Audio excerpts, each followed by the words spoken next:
people. Okay, people, we have a brand new story. I wish I never went to this party. So this guy is going to tell a story about. Let me give you a summary of the story before we go to the story. So what happened? This guy went to a party. A guy invited him to and his friends to a party. So when they went to a party, to find out that the party that they went to, it's a Illuminati party, and it's a party that they were not supposed to be going. So like, this guy is going to break down the story for us, and then we're going to listen attentively, because the part the way I heard it on TikTok, and then it was like short, and then I'll say like I'm going to bring it to the channel, and then we'll listen to it together. Just make sure that you subscribe to the channel and you like the video, and then yeah, man, I'm thinking like let's just get into it. I don't want to waste any more time. Already time is gone, so like let's get into the video. Hey guys, welcome back to another story. If you really love spooky, scary stories told in the first person, you're on the right channel. I encourage you to like and subscribe if you want, right? It helps me. It helps me. It helps you. The more it helps me, the more stories I can get to you. So liking and subscribing, just absolutely backflip onto that subscribe button if you don't mind. This story I dropped a few months ago, and it didn't get any traction when I initially started dropping it. And then it started to blow up on Facebook a month later after I had already abandoned it and moved on. But a lot of people demanded another part, so this is going to be the full story of the society with an extra part at the end. I'm so happy people have started enjoying this. I really appreciate it. Enjoy the show.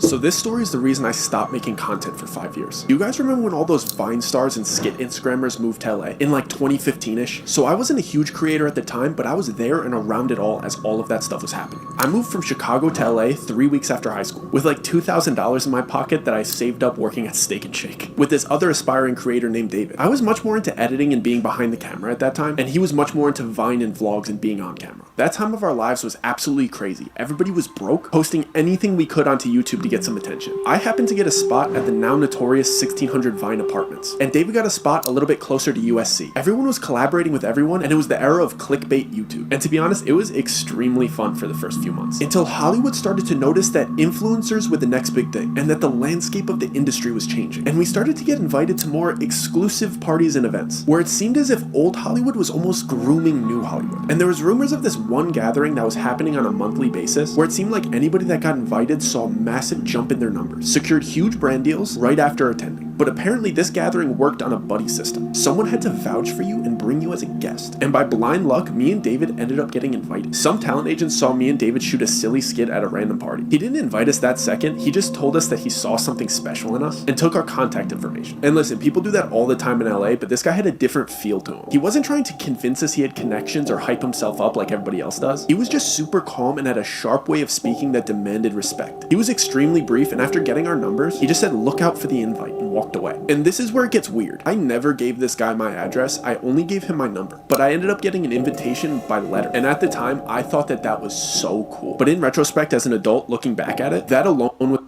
That's crazy, man. That's crazy. Imagine like you met someone, you exchange numbers, and then after exchanging numbers, they say that they will invite you somewhere, and then instead of sending you a text or calling you through the phone, they send you a physical letter into your address. But throughout the whole time, you never gave them your address. That's crazy. That's way too creepy. Like, yeah, obviously you wouldn't notice that in the beginning because he was overwhelmed with everything. But that's, if you look at it in a different way, that's crazy. That's crazy. And at the time, I thought that that was so cool. But in retrospect, as an adult, looking back at it, that alone was a huge violation of privacy and a major red flag. But at the time, when I tell you I was absolutely buzzing with excitement. When I got it, the letter was so extravagant and detailed. It was gold with black and red lettering that read something like, "Your talents have been noted, your name has been endorsed, and I'll never forget this part. The dreams you have been chasing are a night away through the seventh heaven." And the address was a beautiful home in Laurel Canyon that was set to happen that weekend. It also noted to not be a minute late and not to expect to leave before midnight. And at the time, it felt like the Willy Wonka golden ticket. And the excitement doubled when I got a text from David at the same time, in all caps saying, "Did you get one too?" I felt like our lives were about to change. And I was right. David blew up after this party, and I had to go into hiding. I felt like our lives were about to change. And I was right. David blew up after this party, and I had... Oh, okay, you saw that. It said episode 2 of the same story. This is what I was telling you. I saw it on TikTok, but it was in clip. So like, This is the whole complete vision of the story, né? So don't get bothered if they said part 3, part what, it's still the same story. So let's continue.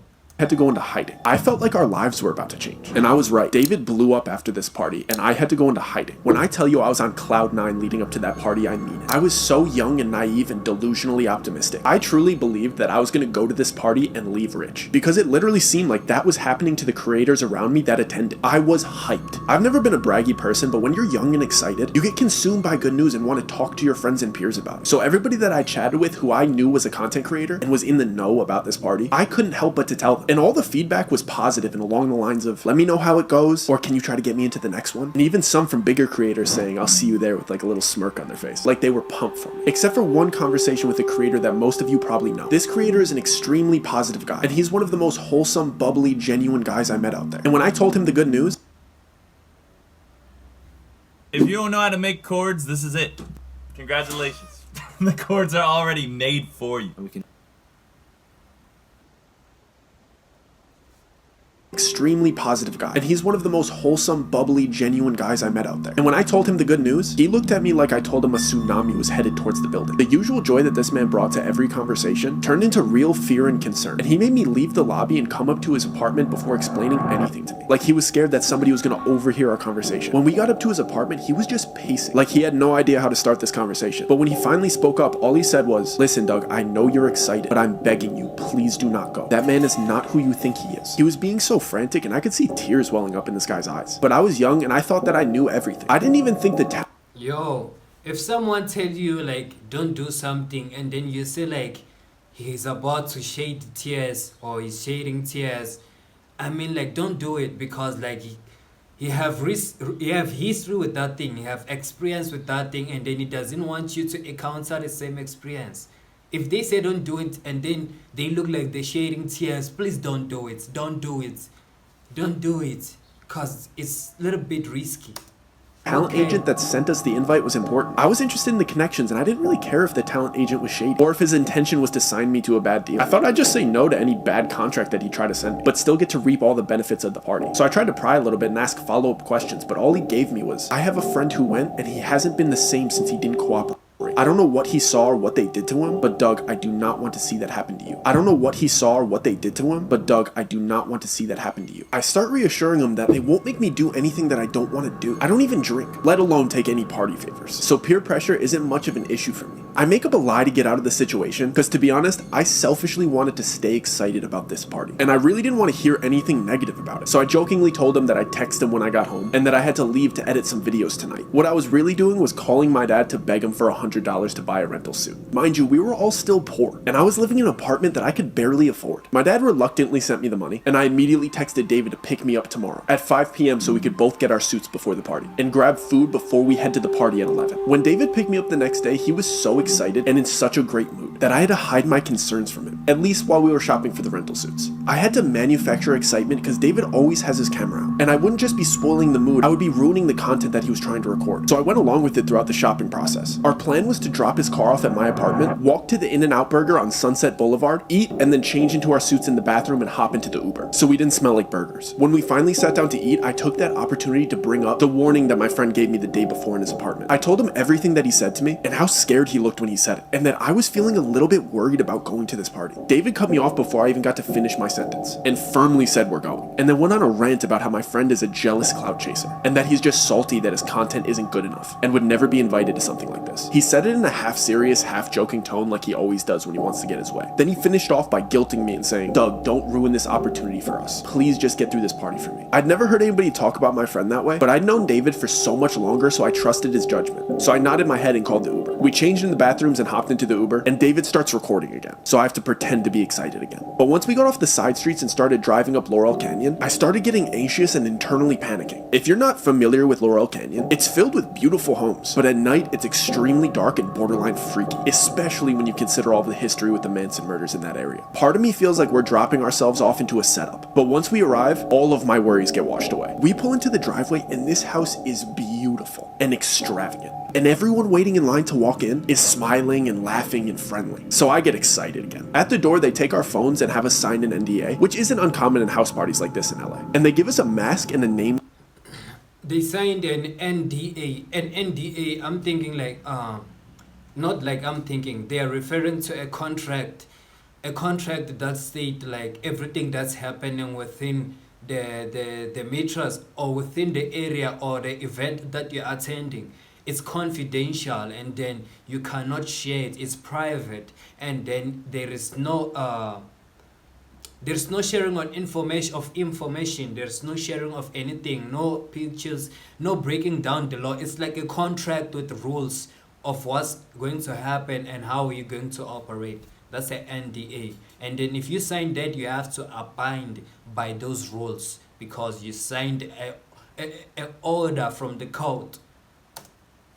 Tag with funny aliases. My mask looked like a bear, and David's looked like a bird. My alias was Stardust, which David got a crack out of, and his was Banshee. We enter what you could call like the lobby of the house, and as we're walking in, the apparent host of the party starts giving a speech. This man is very eccentric and outspoken, and he's got the cadence of a late night show host, and I spot the agent that invited us standing right behind him. The speech was basically just encouraging everybody to have fun, and explaining the itinerary of the night. Apparently this was a themed room party, and all of the guests were instructed to move to the next room whenever the grandfather clock chimed. He wrapped up his speech with some cheeky joke, and then one line that still irks me to this day. He said, "Have fun now. Our descent starts at midnight." I tried to give David the eyes that I didn't like where this party was going. This type of behavior from people that I saw as adults made me extremely uncomfortable. The moment the host wrapped up his speech, a couple of workers came out of the doorway. They were holding a couple sets of long poles. All of a sudden, music started playing, and everybody seemed like they knew what was going on. So I just went along with it. So I guess these parties start off with a big game of limbo. It's funny seeing people dressed so nicely playing a silly child's game, but it's even weirder seeing A-list celebrities being so excited to play. Because everybody had masks on, but when somebody that you grew up watching in movies walks by you with a quarter of their face covered, you still know it's them. I was amazed with how inviting and willing to introduce themselves these people were. I was expecting at least an undertone of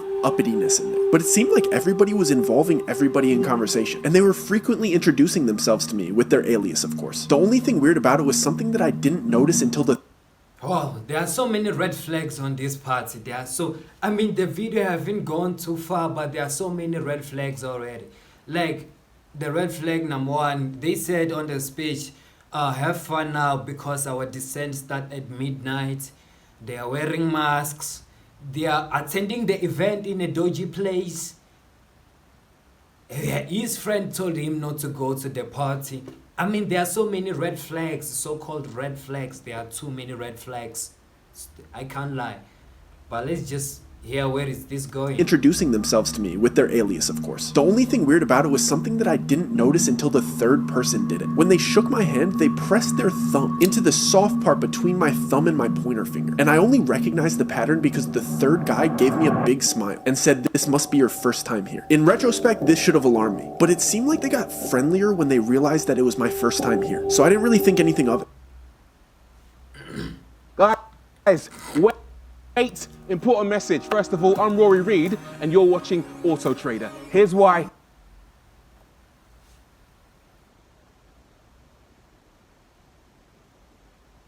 Alarmed me, but it seemed like they got friendlier when they realized that it was my first time here, so I didn't really think anything of it. But before I got to ask any follow-up questions about this odd handshake, the first grandfather clock chime went off, and everybody excitedly rushed into the second room. When I finally got in there, I was taken aback by the dramatic decor change. Everything in this room was different shades of blue. The music was romantic, and all the furniture was cabana beds and love seats. I stood there for a second trying to realize what was different, but I couldn't put my finger on it until some girl walked by and caressed my shoulder in a really flirty manner. The decor changed, but the way everybody was acting was drastically different. Before, everybody seemed to be outgoing and inviting and friendly, but the second they stepped foot into this room, they became touchy, flirty, and suggestive. I was only 19 at the time, so this type of behavior from people that I saw as adults made me extremely uncomfortable, especially when I saw that the cabana beds had curtains that you could close for privacy. And I realized that these people weren't just being suggestive, they meant it. I tried to give David the eyes that I didn't like where this party was going, but he seemed to be really enjoying the female attention, so I was on my own. I basically stayed in perpetual motion and walked laps until the next chime went off.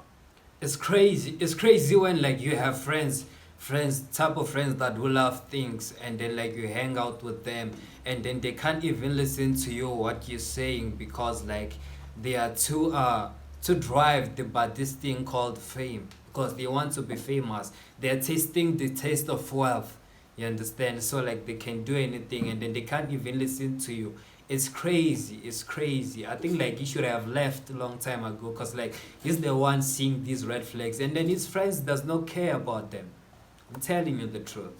So I was on my own. I basically stayed in perpetual motion and walked laps until the next chime went off. So I didn't have to sit next to anybody for too long and let them get too comfortable. The clock finally went off and everybody rushed to the next room immediately. The weirdest part was the people that were in the private sections didn't even bother redressing except for the mask. I was in no rush to get to the next room, but I could see into it over the crowd of everybody's head. The walls were bright orange, but the smells that were wafting in from that room were amazing. And when I finally got in there, it was like the Hogwarts feast. It was table after table of the most delicious spreads I've ever seen. There was full tables for seafood, full tables for meats, full tables of sushi, and an entire wall of spirits. I almost started enjoying myself again. Until I saw the way these people were treating this food. They were disrespectfully biting chunks out of delicious prime rib roasts. They were just shoving copious amounts of high-grade sashimi into their mouths and eating caviar like it was cereal. The way that they were just grabbing with their hands and just spitting out things that they didn't like onto the floor ruined my appetite. At this point, I wanted nothing to do with these people. So I went up to the only familiar face in the room. The agent that invited me was the only other person not eating. So I approached him and lifted up my mask, so he'd recognize me considering we'd only met one time. Before I even got out my greeting or got my mask halfway off my face, he abruptly pressed my mask back into place and sharply said, "Mask stay on till the 6th room." He did it in a way that seemed like I was embarrassing him for not knowing the rules. So to ease the tension, I jokingly replied, "So we're only halfway there, huh?" He didn't laugh or make eye contact. He just dismissively replied, "I encourage you to engage in the festivities. A slow drip is better than a flood." He started to walk towards the door as the clock chimed for the next room like he knew it was about to go off. I didn't like that interaction at all. He's the one that invited me here, and he seemed to have no interest in talking to me. Which is fair. Like if you invite me to a party, I'll expect you like to host me, you understand? Like if I want a bathroom, I should come to you and ask you where's the bathroom. If there is no sign of a bathroom, I should ask you where's the water. I should ask you what are we doing next? Because you're the one who invited me, you understand? So you're the one I have to communicate with. You're the one who has to help me. But if you don't want to help me, and then what am I there for? I don't understand.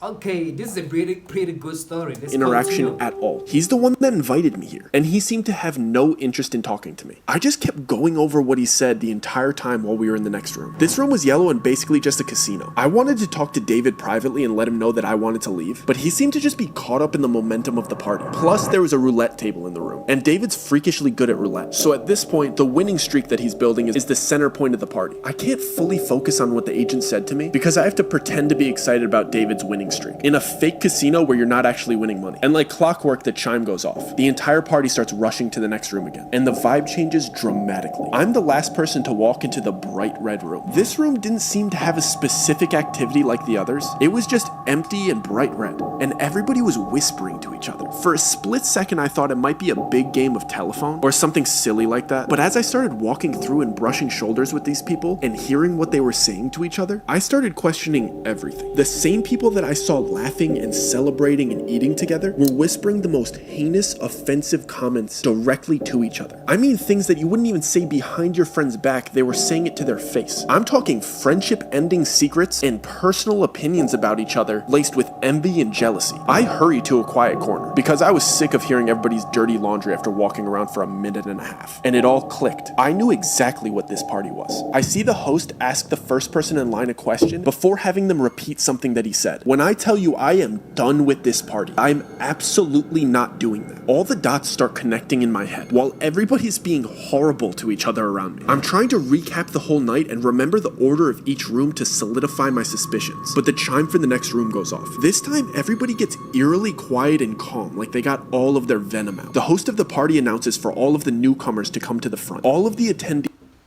For the all newcomers, I think this is the initiation party, where like they welcome the people who are attending for the first time. It is time to welcome them and then initiate them to everything that they are doing. Because I'm telling you, this is the work of the devil. This is not the original work. Like, this is not normal. The whole party that is going on here, I'm telling you, this is not normal. Totally not normal. But like, let's just finish and then hear what he's going to do when they welcome the newcomers. all of their venom out. The host of the party announces for all of the newcomers to come to the front. All of the attendees form a single file line in front of the next room's door. There's about 10 other newcomers in front of me and David, and the agent that invited us is standing to the left of the door, and the host of the party is standing to the right. The host has a pile of books on the table next to him. I see the host ask the first person in line a question and then grab a book based on his answer. He would present the book to the person and place a diamond-shaped metal symbol on top of it before having them repeat something that he said. Then he'd take their mask off and let them enter the next room. I couldn't make out exactly what he was doing until there was only 2 people ahead of me in line. The books were Bibles, Qurans, Torahs, and so on. He would ask the person, "And which one is yours?" Whichever they chose, he'd grab it and place the metal symbol on top of it. He'd have you put your hand on top of the metal symbol and then repeat, "I am my own God, I bow to nobody but myself." When I tell you I am done with this party, and I whip my head. Damn, did you hear the statement he just said, "I am my own what and what"? Like, it's crazy because like that time it's like you are like what how am I going to say it? Like you are denying God. Like God is the Lord my Savior. Like you are denying. You are your own God right now. Like you're in control. No one, you don't have a God. It's only you. Like you're confessing this time. You're denying God. And that's the time that, oh my God. Oh my God. Okay. God, I bow to nobody but myself. When I tell you I am done with this party, and I whip my head around and I tell David I am absolutely not doing that. Want to create an online store but not sure what to do next? Skip the complex setup process and get straight to business with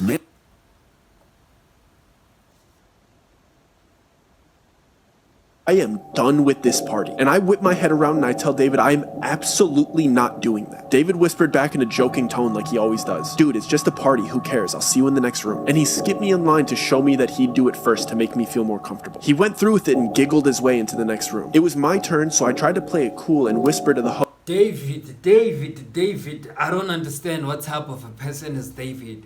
Maybe it's not only him, because there are some more people who are getting inside the same room, the next room that David got into. And this guy is going to go to the room too. Let's just find out what's going on in the room, guys. Let's just find out what's going on in the room. "Host, do you mind if I skip this part? It's making me a little bit uncomfortable." I thought he'd subtly break character and reassure me that this is just a party theme and it's all good. Instead, he whispered back to me in a really kind tone, "Of course, man, don't worry about it. Just take your mask off and turn around." I was relieved for about a split second, before the agent that invited me here grabbed my arm and started guiding me towards the exit. And I see that everybody that was behind me in line staring at me straight-faced. I look back at the host and he's standing up and loudly shouts like he's starting a chant. The price was not paid. And then everybody in line that was staring at me chants in unison like they knew exactly what to do. "Remove the profane." And they repeat it over and over until I'm through the exit door. "The price was not paid. Remove the profane. The price was not paid. Remove the profane." So the agent just walks me to the closest door. He doesn't even walk me to the front of the party and out the front door. He just puts me out into the backyard. It's 4 a.m. My friend's still inside. I don't have my phone. So I decide to walk around the right side of the house because that's where all of the party attendees were kind of headed. Let me see if I could peek in and maybe flag down David to let him know I got kicked out. And there's some windows to the next room. But of course these windows are like big church stained glass windows. And you can't really see through stained glass windows like the colored ones. But if you go really, really close and you look through the white parts, you could kind of see clearly what is on the inside. And this room is like a bizarre church replica without all of the seating. It's just a big church-like room. And all of the people that were in there had their masks off. And it was like a big circle and it almost looked like an initiation. And all of these celebrities are standing around in a circle around the other 9 new people. It was 10 excluding me, and there was big TV grade cameras recording, and it looked like the group of celebrities. Unfortunately, I should have said this very long time ago. If you are under 18 and you're watching this video, just skip to the next video, brother. Skip to the next video. Watch the other video. This video is for grown-up people, not for kids. This video is not for kids. Go and watch other videos. I still have good videos for your age. Go and watch it. This one is too big for you. It's too big. It's for matured people.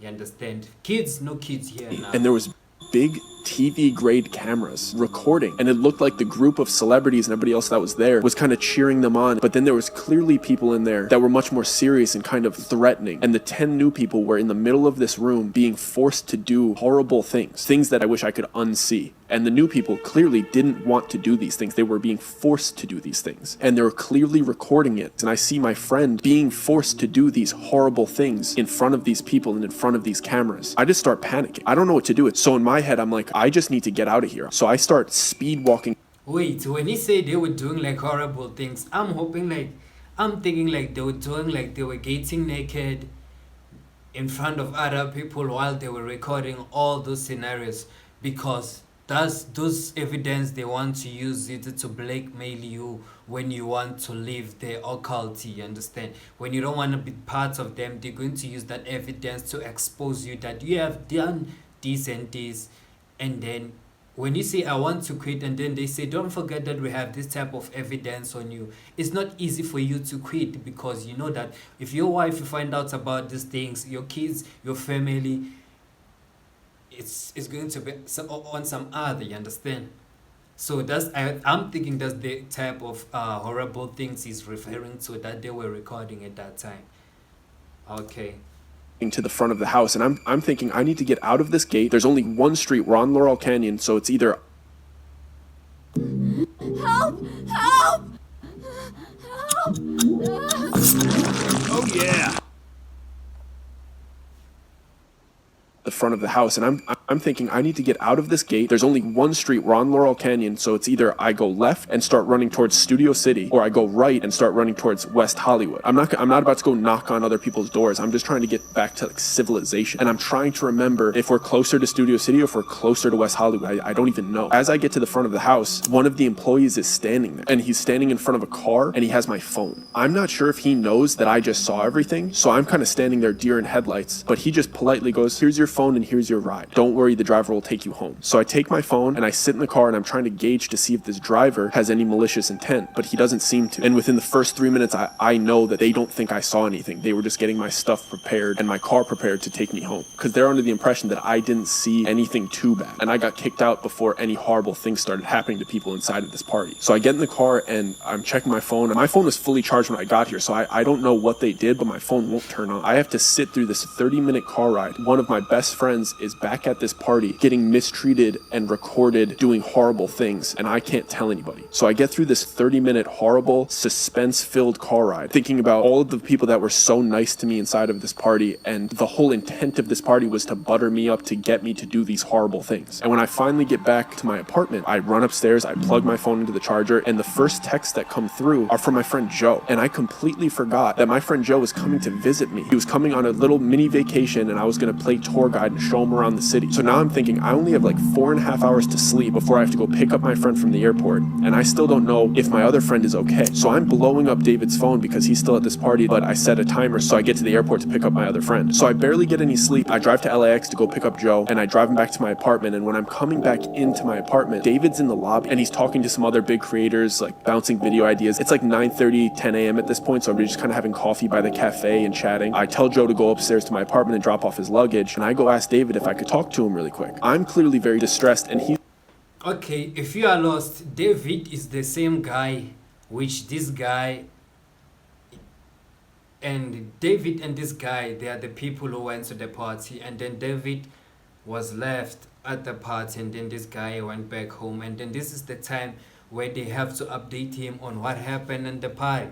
You understand? So let us just hear what happened at the party right now. He's being very jokey with me, and he doesn't seem like anything bad happened, and he's just kind of making fun of me for getting kicked out of the party. I'm just letting him talk for a little bit, and I finally tell him I was looking in through the next window. I saw what they made him do, and I was just asking him if he's okay. And the second I said that, he immediately switched on me, and he started damn near cussing me out and saying friendship-ending things, and his eyes turned from happy and giddy to filled with almost fear and a little bit of betrayal. When he stormed off, he pulled out his phone and he was calling somebody as if he was like reporting something back to them. I immediately start freaking out. I assume that he's telling them that I saw what they did, and now I have my friend. I will also freak out. You will also freak out. Like, imagine telling your friend, like you're updating your friend, you're telling him this thing, and you're only telling him because it's a secret, and then he start like picking up phones and start to call somebody else. you'll also freak out. I would also freak out. I immediately Oh. start freaking out. I assume that he's telling them that I saw what they did. And now I have my friend upstairs who thinks he's just on vacation when I just saw hyper successful, rich people doing unspeakable acts, and they have all of the resources to come after me. They know where I live, and David isn't even on my side because the dirt that they have on him now. I have to pretend that everything's okay to Joe because he flew all the way out here for a vacation, and I don't even really know how bad the situation is. I don't even know how to tell him about everything that happened the night before. And I promised Joe that we were going to go to Runyon Canyon this morning. So he goes and changes into hiking gear, and I drive him over to Runyon Canyon. We do the hike for a few hours, and when we come back and I check my mail, there's another letter from these people, and I take it to the bathroom because I don't even want Joe to see it. And it's a screenshot of the surveillance footage of me looking in through the window and a little handwritten note, just a reminder of the worst mistake. Damn it. Do you remember when they kicked him out of the party, and then instead of going, he stood by the window and then watched them doing horrible things into other children, and then now they have a CCTV footage of him watching through the window whatever they were doing through the window. Damn, he messed up. He messed up. He really messed up.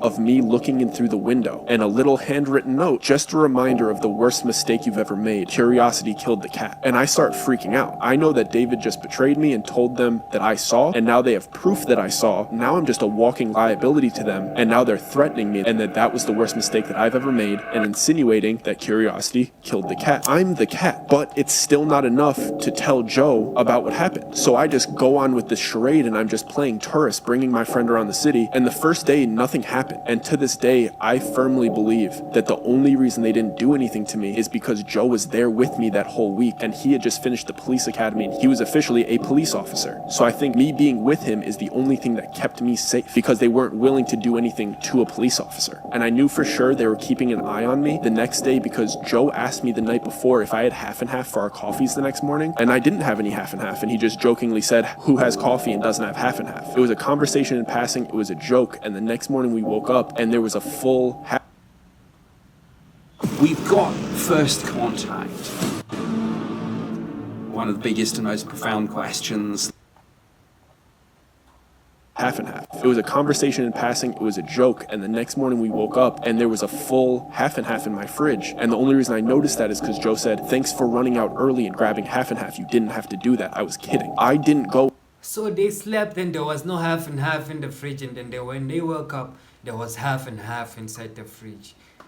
I bet they were listening to their conversation, because they are everywhere. They're everywhere, guys. They are listening to everything. Okay, let's just finish the story, man. Because I'm Joe not said, trying to "Thanks for get running out frisky early here. and grabbing half and half. You didn't have to do that." I was kidding. I didn't go and grab that half and half. I knew that somebody was not only listening, but entered my apartment that night while we were sleeping. And then they started to do these things that only I would notice. Things that if you told anybody, they would look at you like you were crazy. Each night that we came home and we were just winding down and watching TV, I would go to turn my TV on and the remote control wouldn't work. And I would check the batteries, and the batteries would be switched from positive to negative and negative to positive. Like they came into my house and just flipped my batteries. I know that my remote control worked the day before, and they just needed me to know that they were in my house and flipped my batteries, just to let me know that they were invading my privacy on a daily basis. And then it started escalating to when I would take Joe to lunch, or we would pop to the grocery store, or we would go to the movies, and we would come back to the car and my left blinker would be on. They would just open my car and put it down, and every time we would come back to the car, my left turning signal would be on. It happened like 6 times. How can I tell anybody that somebody broke into my car and turned my left signal down? It's something that only I would notice, and I can't tell Joe because I'm not trying to scare him, and it's also something that I don't even think he would take seriously. He would probably say, "You probably hit it down when you were stepping out of the car." And then things started to pick up. They started. Yeah, that's true. If I will tell you that when I got out of the car, the left blinker was off, but when I got back in, the left blinker was on, I would think that you accidentally pulled it up. Or you're going crazy. I'll think like you losing it. You understand? I wouldn't believe that like someone broke into the car, but when we come back the car was still locked. I wouldn't believe that, man. Let's just finish this video, man. I just want to finish this story. to do very specific things to me that weren't just by chance. We came home one day and I locked the door behind me like I was doing every time because I was super paranoid. My apartment door lock just locked swiftly. My apartment door lock doesn't lock swiftly. I would have to like press into it and jiggle it and force it to lock. And it's been like that since I moved in. And it had this sharp little nub on the front that I would feel with my thumb every single day. And one of the days we came home and it just smoothly locked and the nub wasn't there. So they were letting me know that I can't even lock them out. But how do I tell anybody that they're doing this to me? Because they would just say the apartment was probably aware of it and changed it. And I still wasn't able to tell Joe because I would think that he would come to the same conclusion. But then the next day, we go to the car to go to breakfast and we get into my old car that I've had for 5 or 6 years at the time. And I grab my gear shifter and I go to pull it into reverse and it smoothly goes from park to reverse. And my gear shifter doesn't smoothly go from park to reverse. You have to wiggle it in a certain way. You have to press the button with your thumb in a certain way to get it into reverse. I only know this because I drove this car every single day for 5 years and this gear shifter is pretty much broken. It's an old car. And that morning I got into my car and it smoothly went from park to reverse and the wooden finish on the gear shifter was different. Mine had scratches on it and this one was brand new. So they were telling me not only are they able to just break, They replaced this gear shift. So they even have time like to operate on his car. Like, how long do you have to go? How long do you have to leave your car? Like, they have access into the car anytime they want. They have access to everything. They run the world. They have access to everything. Your life was in danger, bro. break into my car and turn the left signal down, they're also willing to manipulate my car. Now I know for sure Joe isn't safe either, and me not telling him these things puts him into danger because I'm driving him around in this car. And if they could change my gear shifter, why wouldn't they be able to cut my brakes? So I basically just break down and I have to tell Joe everything from start to finish about this weird party with this weird agent and the little things that I've been noticing all week, and that this was the last straw. And Joe believed me because we used to drive around in my car together all of the time, and sometimes he would drive my car. And he made me promise that I did not get that fixed. The gear shifter was still broken yesterday and it's fixed today, and I didn't do that. So that won him over, and he basically said, we need to get out of here. It shook him too. He didn't like the idea of these people in the house. When I told him I didn't get the half and half, when I told him all of these things that were adding up over the last couple days, it freaked him out. He's like, bro, we got to go back to your apartment. We got to get your stuff. We got to get you out of here. Then my entire world is shattering. I moved out here and all of these things were going great for me, and I had a place and I had friends and I didn't want to leave. Maybe the stuff will die out. I'll be able to work with other people. It's going to be okay. I don't want to just leave my apartment, leave all my stuff. But Joe insisted that we went back to my apartment to grab his stuff and mine and then go stay at a motel before he leaves the next day. And when we got to my apartment, David was in the lobby with other creators by the cafe again, and I went up to him. I didn't really have any idea about what I was going to say to him. All he did was hand me a coffee, ignore everything that I said, and walk away. But then when I looked at the coffee, it had a little napkin wrapped around it. I saw that something was written in Sharpie on the napkin. It said, "I'm so sorry. You have to leave tomorrow with him, otherwise it's me and you." And I went upstairs and I packed a couple backpacks and You have to leave tomorrow with him. So like they already know that they are leaving. They already know that Joe is leaving tomorrow. He said, you must leave tomorrow with him. I'm sorry. So they already know that Joe is leaving tomorrow.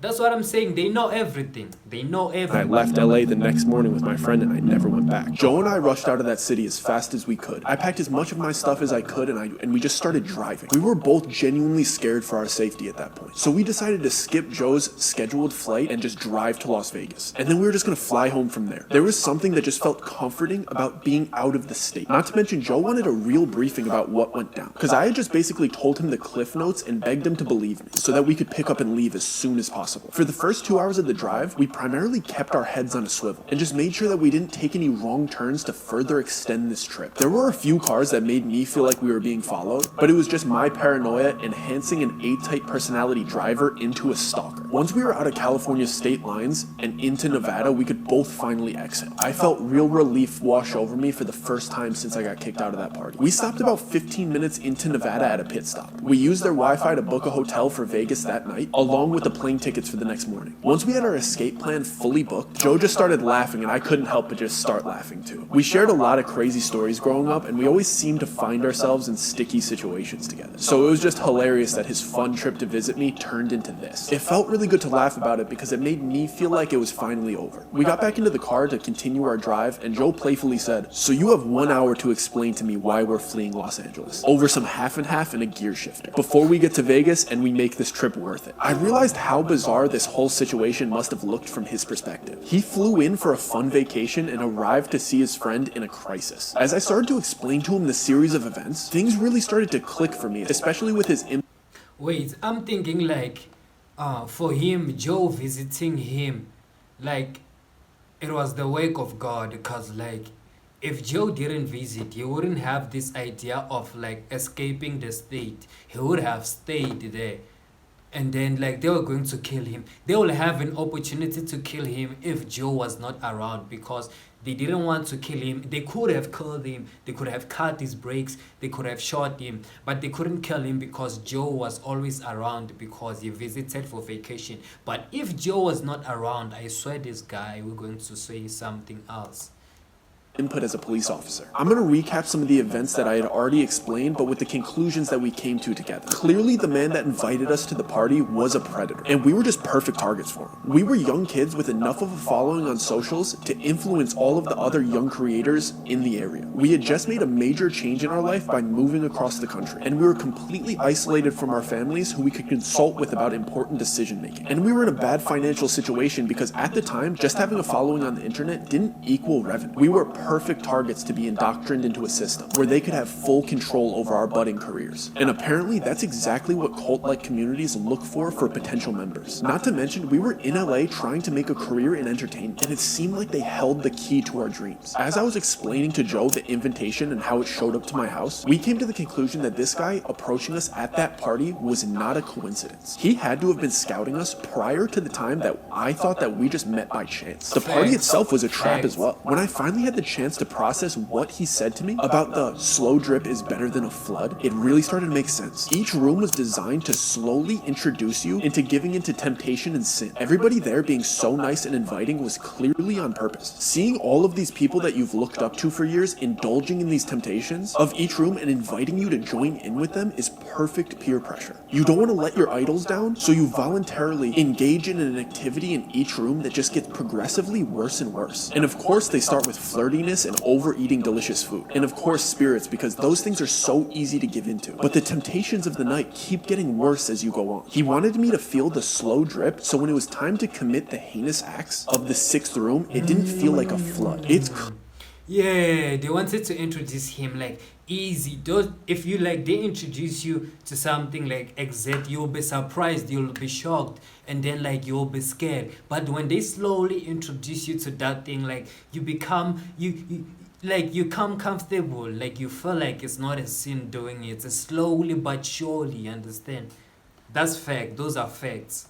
So when it was time to commit the heinous acts of the 6th room, it didn't feel like a flood. It's clear why they kicked me out when they did. I wasn't indulging the way everybody else had. And when it came to the time to defame my religion, it was the last straw. Most people, like myself, would think it was just part of the party theme. But to them, it's the test to see if you're broken down enough to defame your religion for the fun of the party. That's why the 6th room was the flood. It was dramatically worse than the rooms that I had experienced. And the only way somebody would give in to the peer pressure to do what they were doing in that room is them being primed to do so with everything that happened before and had just spoken the words that they're not God-fearing. I realized that the people that would go to that party didn't just blow up overnight because of the power of that little cultish group. They scouted young creators like myself and David, who they believed were going to blow up regardless of their help, and get them to commit heinous acts on camera. So when they did eventually blow up, they had the perfect blackmail on them to control them. They would try to get to you early, so before you were making money independently, so that they could control you. Because if you were already established and wealthy, why would you even care about going to a party like this? You just don't care. It's too late for them to infiltrate your life. Do they help you with big collaborations? Yeah, but these collaborations are built off of fear and trauma. That's how they keep their group so tight. You can't get into this group unless you also do these horrible things. They kicked me out and let me leave because they thought I actually didn't see anything too bad. From the outside perspective, I had just gone to a cool A-list party in a beautiful home filled with beautiful people and amazing food. I couldn't say anything bad about it publicly without sounding bitter that I got kicked out. That's how groups like this need to operate. From From the outside looking in, at this need to operate. From the outside looking in, it has to look amazing and wonderful to be a part of. From the inside, they need blackmail that's so bad on you that you can never speak out against it without getting your reputation destroyed. It made sense why they went after me the way they did. They need to do things to me that only I would notice because they couldn't be seen openly harassing me. It would make them look bad. So they had to infiltrate my privacy and scare me secretly. I still don't know how far they would have gone to get me to leave the city. If they would get violent or try to get me to fall victim to an accident. But they wanted to scare me out of the city. And I thought back to my very kind friend that warned me about this party and how secretive he was being about how much he knew about it. He couldn't just openly say how weird those people were because it would make him a target. He just knew that if he kindly declined their offers and acted like he knew nothing about them, he could go about pursuing his career unbothered. And it really made sense why they would target potential big creators as well. Because if the kid with the most clout is a part of this group and the only way to collaborate with him was to go through the same indoctrination, they would be able to control an entire generation of creators. To be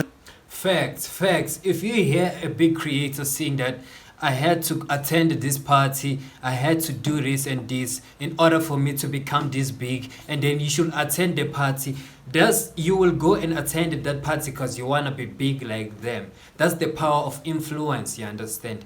So if they recruit creators with big influence, obviously they can recruit as much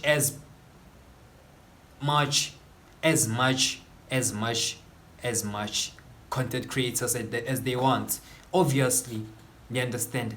So that was the right move for them. It was very good. They know how to work.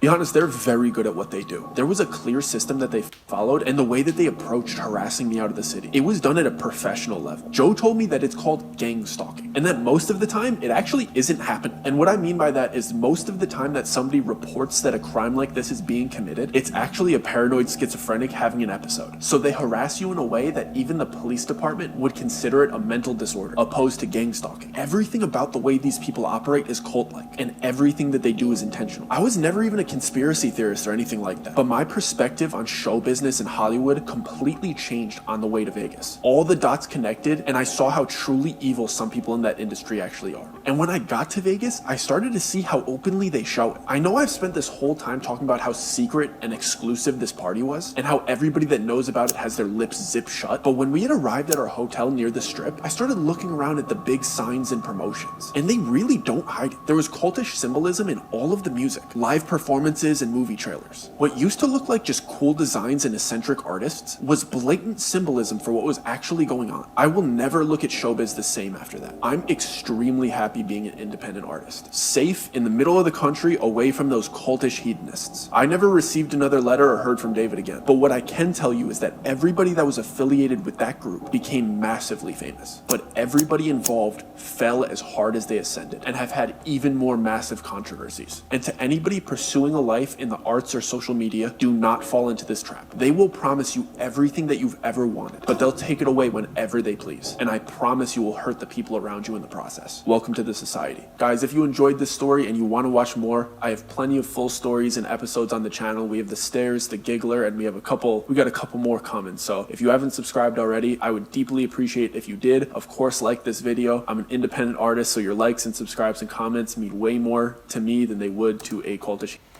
Hey guys, thank you for watching this video. You can see that it's getting a little bit dark. Unfortunately, it's getting late and then I have to stop right here. I will link the full and original video of this confession on the description box. Make sure that you go to the boy and subscribe and make sure that you watch these videos. And then if you love stories, you can head over to his channel. I just felt like this story is one of the stories that we should share as a community. You know what we do on this channel. We're always on the sugar, on the delicious things. And then this was one of the first reaction of confession videos that I've reacted into. If you enjoyed that video, make sure that you hit the likes up, you hit the thumbs up, you share it with your friend, and you subscribe to the channel. And then I'll think about dropping more videos like this on the channel more often. I just hope you enjoyed it. Make sure that you subscribe. Thank you for watching this video up until the end. From me to you and only you, stay safe. I'll see you again next time.